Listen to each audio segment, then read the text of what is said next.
Hola, buenos días. Mi nombre es Madeleine Hernández Peceros. Pertenezco al curso de Derecho Tributario y permítanme exponerles sobre las reglas generales del impuesto a la renta de no domiciliados.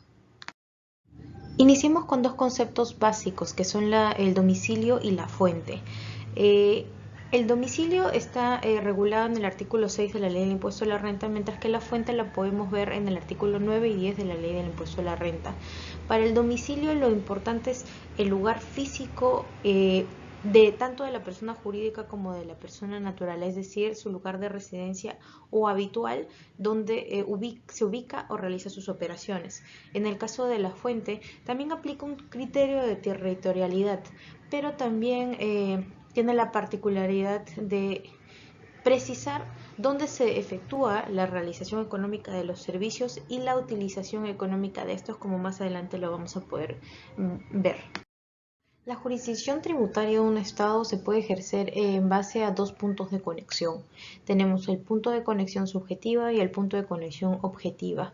No, el subjetiva está relacionado básicamente a quién tributa. Esto es, en este caso, la persona jurídica o la persona natural. En el caso de la persona natural, lugar de residencia o nacionalidad. En el caso de la persona jurídica, donde se constituyó, su sede de dirección efectiva, entre otros puntos, apareciendo incluso el tema del estado del establecimiento permanente. En el caso del punto de conexión objetiva es donde se ubica la fuente productora de renta, es decir, donde se encuentran ubicados o localizados los elementos de la producción. Bajo lo expuesto podemos resumir lo siguiente. Para los domiciliados aplica el criterio del domicilio o las rentas de fuente mundial, mientras que para los no domiciliados se aplica el criterio de fuente o renta de fuente peruana. ¿Sí? Es decir, territorialmente dónde se ubica o dónde se realiza la prestación del servicio, pero también dónde se utiliza económicamente este. Eh, para ciertos servicios como son, por ejemplo, asistencia técnica o servicios digitales, como lo veremos. El tratamiento del impuesto a la renta viene acompañado con la obligación de retener por parte del domiciliado, eso bajo lo dispuesto en el artículo 76 de la Ley del Impuesto a la Renta, sobre la base de ciertas tasas que aquí tenemos, por ejemplo, el artículo 54 y 56 que regulan este tipo de temas. Pasando a detallar un poco más sobre el impuesto a la renta de no domiciliados, en el caso de rentas de trabajo, el inciso F del artículo 9 de la Ley del Impuesto a la Renta es clara al mencionar que se generan rentas de fuente peruana respecto del trabajo personal que se lleve a cabo en territorio nacional. Sin embargo, existen dos excepciones para esta regla, ¿no? Tenemos en el caso de las dietas o sueldos o cualquier tipo de remuneración que entreguen empresas domiciliadas a directores o miembros del consejo directivo que actúen en nombre de ellos, y los honorarios o remuneraciones otorgados por el sector público nacional que desempeñen funciones fuera del país. En consecuencia, aquí podemos ver que ya para el caso de personas jurídicas se va a aplicar la regla general, que es que los servicios se presten dentro del territorio peruano o se trata de asistencia técnica o servicio digital o de repente también alguna regalía, ¿no?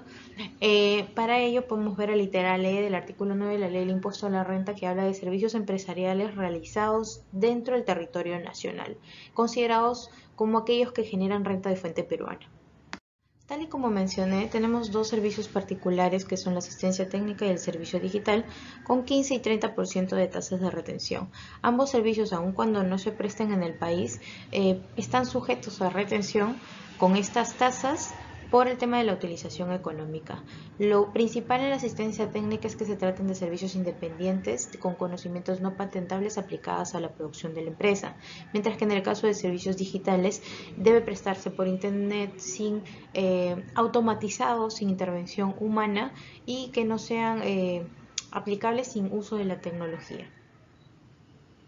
Aquí podemos notar dos pronunciamientos, uno por parte del Tribunal Fiscal y uno por parte de la SUNAT, en la cual reiteran, por así decirlo, las características principales que tiene que tener tanto la asistencia técnica como el servicio digital, aun cuando no sean prestados en el país.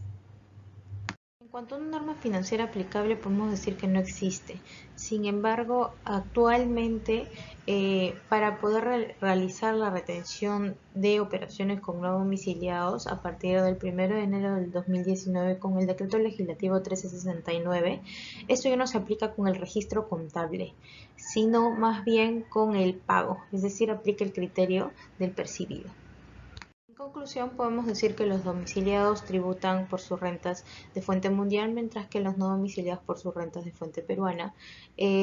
Tenemos el criterio de renta de fuente peruana, aplica la territorialidad y también la utilización económica en el caso de asistencia técnica, servicios digitales y regalías. Los artículos aplicables en este caso son el 6 al 13, 51, 54, 56 y 76 de la Ley del Impuesto a la Renta y el artículo 4 de su reglamento. Ahora aplica el criterio del percibido o pago para aplicar las retenciones y finalmente para la deducción de este tipo de gastos aplica el artículo 37 o salvo alguna prohibición específica del 44 de la Ley del Impuesto a la Renta. Muchas gracias.